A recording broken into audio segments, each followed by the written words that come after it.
Ay, pwede ba sir na Miss Maganda na lang kung okay lang. Okay, pangalan mo si Miss Maganda. Nasa Uman ka po Ay, ngayon? shout out. Oo. Ito po, sir.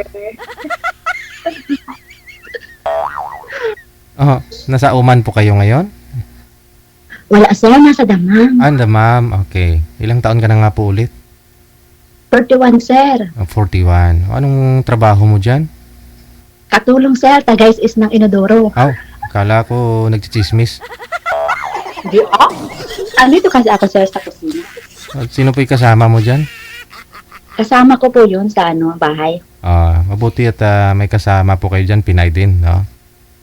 Opo. Ilan po kayo lahat? Dalawa lang sir. Okay na ho yan. Hindi kayo nagsawa sa mukha niyo isa ba? Hindi ka nagsawa sa mukha niya? Hindi naman sir. Tanungin mo nga siya, baka sawa na sa mukha mo. Taba ka na daw sa mukha ko ba? Sabi ni sir. Bakit? Para tayong magkasama eh. Ganun lang talagang buhay. Oo, kasi Sir, umaga. Sir DJ, Po. alam niyo po ba na matagal ko na kayong idol, matagal na akong nanonood, tapos parata akong mayroong Bluetooth dito, tapos tumatawa akong pag-isa pag ako naghuhugas ng plato. Ba't ho kayo tumatawa? Eh kasi nga, natatawa ako minsan sa mga guester. Yung meron dati Batanggenyo. Tagal na, nanonood ako. Tapos, yung merong mga magsalita sila. Tapos yung merong mga novia na pinadahan ng pera. Tapos, nag-break up din bandang huli. Alam ko yun lahat. Kaya sabi ko, try nga ako magpa-line up din. Bakit wala po kayong asawa? May asawa ko, sir, pero hiwalay na kami, 2016. Ang tagal na. 9 years na po kayong walang asawa pala. Opo, may asawa na siya. Ganun. Hindi po kayo kasal? Kasal kami siyempre sa munisipyo. Pero wala na kaming pakialaman. Pero may mga anak po kayo? Oo, nasa akin. Sa probinsya ko. Ilan sa po? bahay ko. Ilan po anak ninyo? 4 ang anak ko, namatay ang isa. Matagal na. Ba't namatay? Nakamit na sir. Ayaw ko umiyak. Wala mo na yun. So sa 9 years, hindi kayo nagka-boyfriend sa 9 years? Wala mo makagusto sa akin, sir. Ewan ko ba, pangat ata ako. Hindi pangalan mo nga, maganda na. Pangalan lang yan, sir. Pero may mga manliligaw kayo, sigurado yan.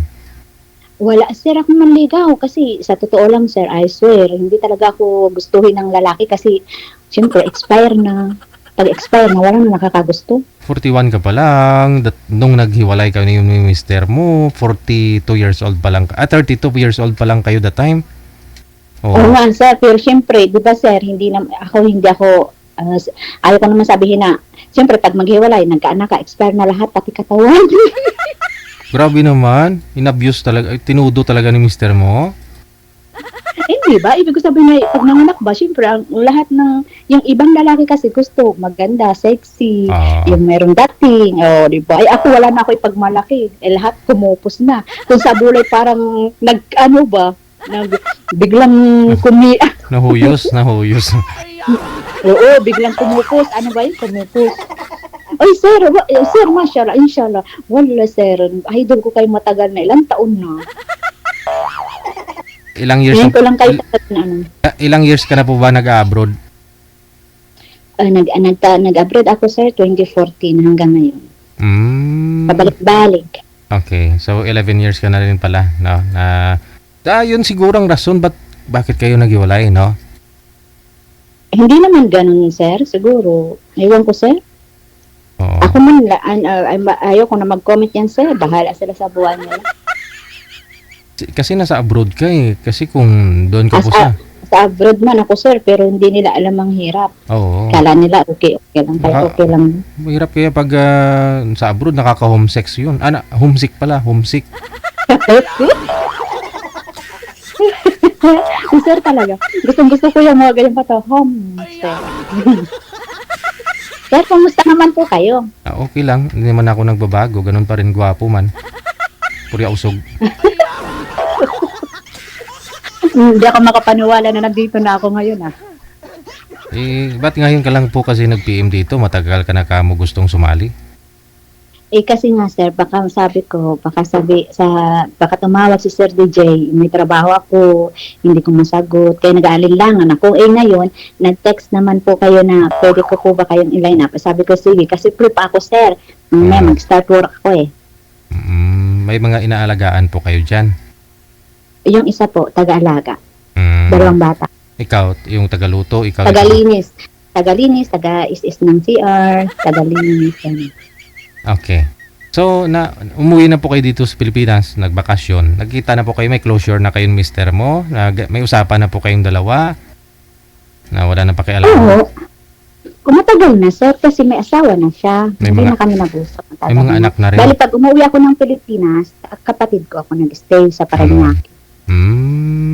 Pero yung anak ko, kinuha ko, nasa Bicol na, sa Camarines Norte, sa Daet. Hindi po kayo umuwi dun sa Camarines?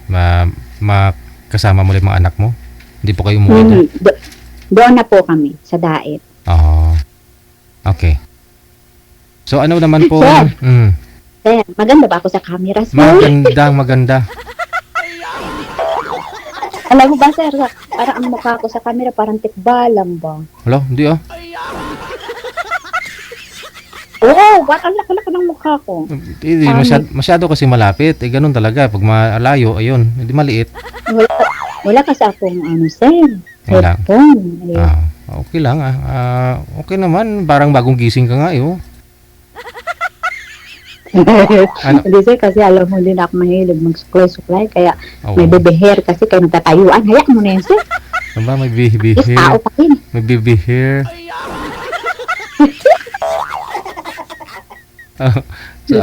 Kasi maganda nga ho yung wala nang suklay-suklay, di ba? Hindi madadamage yung buhok. Hindi kasi sir, pag nagsusuklay, lahat ng buhok naglalagasa. Oo. Kaya mas maganda. Tapos, yung hairlines natin tumataas, yung ano ba yung airport. Oo, kaya wag nang suklay-suklay no? Anong gusto mo sa isang lalaki? Sir, tinatanong pa talaga yan dito, sir. Oo, para baka may mind sa'yo dyan sa comment, reviewin mo mamaya yung live natin, makita mo yung comment ng nag-mind sa'yo. Ayun. Sir, isa lang po ang gusto ko, yung mabait, saka marespeto. Oo. At siyempre yung marunong i-accept yung mga anak mo, tapos yung kung ano yung pinagdaanan at kung sino ako, yun lang naman sir. Wala nang iba. Yung pinagdaanan. Siyempre, baka mamaya pag nagkakilala kayo, ikaw pala ganito ka pala mahirap na yung ganun sir. Mas maganda na yung tanggap talaga lahat, no? Oo.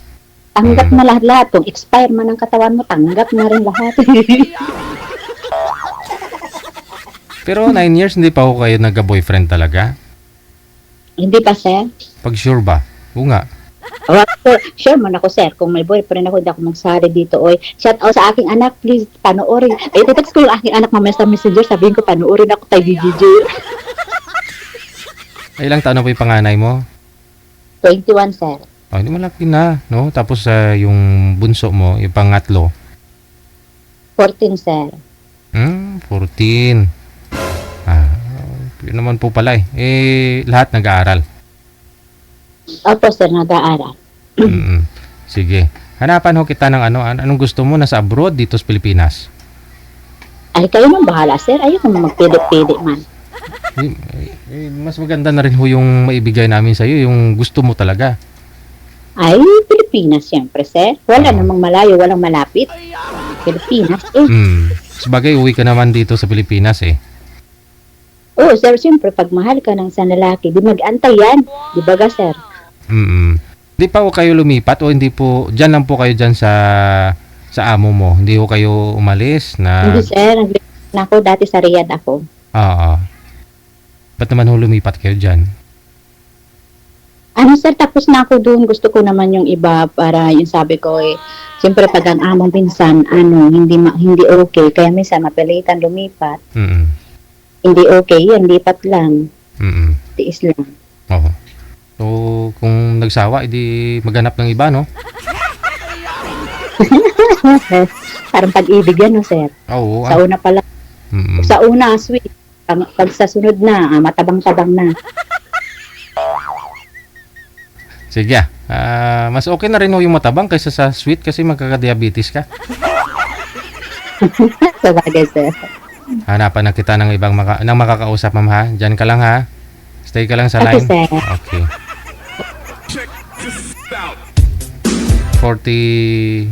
Ilang taon yun? 41, no? 41. Si Miss Manika. Pero ayaw niya nang tawagin siyang Manika. Ang gusto niyang itawag sa kanya si Miss Maganda.